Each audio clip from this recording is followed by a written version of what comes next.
I'm Carla Renata, the Curvy Critic. How are you guys doing today? All right, doing good. How are you? I am blessed and highly favored. Yes, I am. I love Yes, you you sitting are. Oh, cross-legged, Claire. I'm Get it sorry, it's come comfortable, to sis. this. Yeah, Listen, I've got to. yeah. listen, I overstand. It's all good in the hood, okay?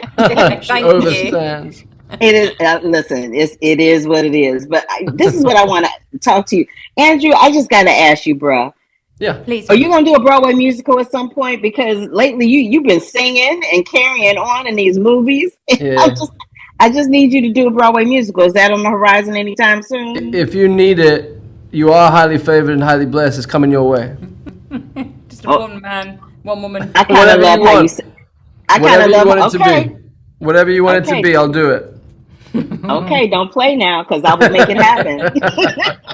I love these types of films because it makes me go immediately back to my childhood. And Right. I'm curious for you, what was the favorite classic fairy tale of your childhood that just brought a smile to your face? E.T., Hook, the Chitty Chitty Bang Bang, the kind of, and then the books, things like Hitchhiker's Guide to the Galaxy. I grew up reading in beanbags with my sister, Lord of the Rings, Narnia, all Roald Dahl, all of these things. It's that combination of kind of domestic, kind of comfort with families striving and food, but then just mad adventures and crazy visual stuff.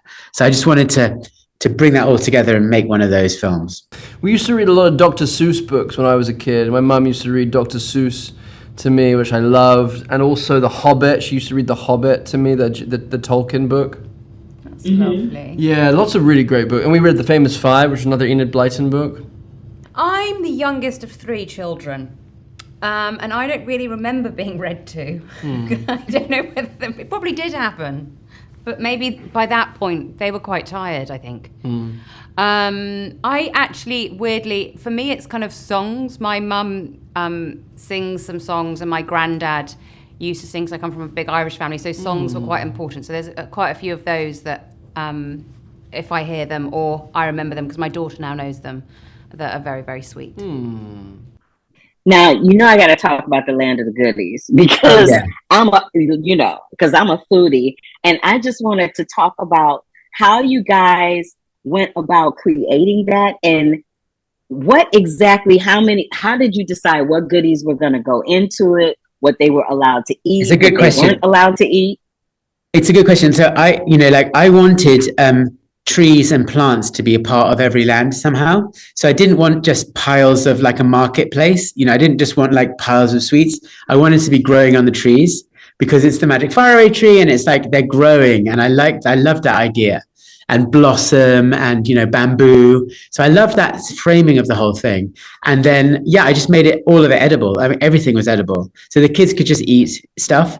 And so, they ate it, because I think when you're working with young performers, they have to experience it. They have to see it and taste it and live it for it to be in their eyes, because you just can't fake it. And so I wanted as real environments as I could, but then also work in a really close way with visual effects to bring them into the process and make them feel part of the team in a really loving way, so that all the great work that they were doing felt as crafted as the physical stuff. So that had a kind of, I have a background, I studied Japanese at university. I love the aesthetic.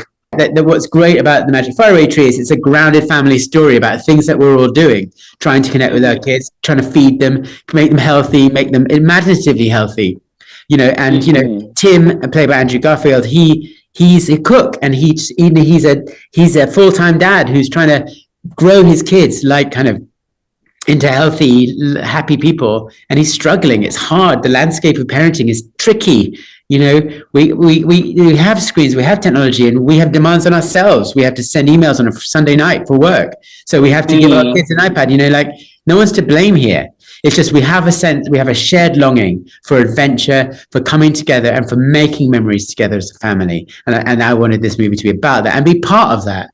And families go and see it in the theater, have a great time, buzz about it in the car on the way home, and just connect.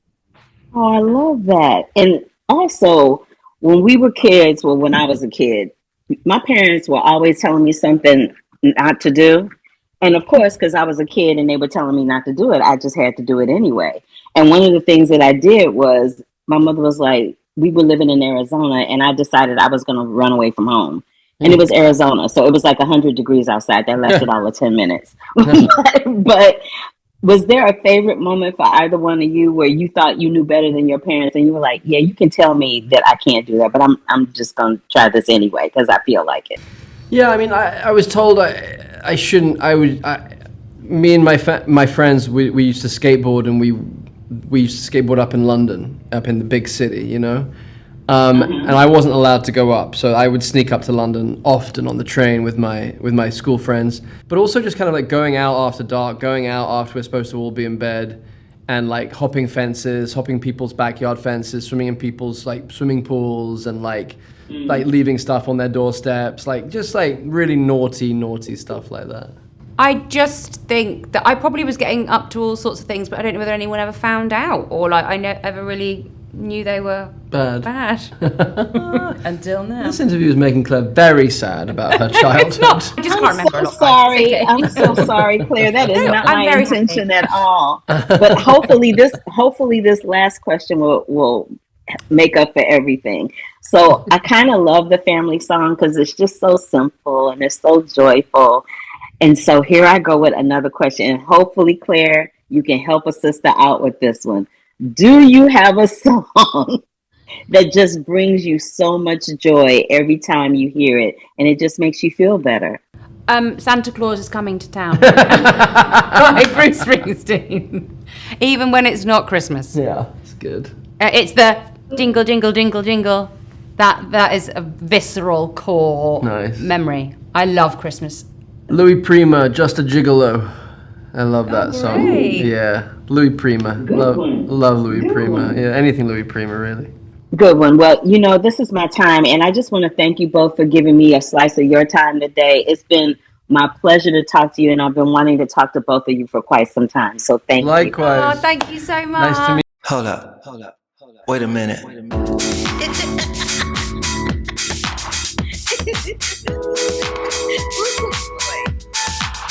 I wish you love, peace, and hair grease. Love, peace, and hair grease, y'all.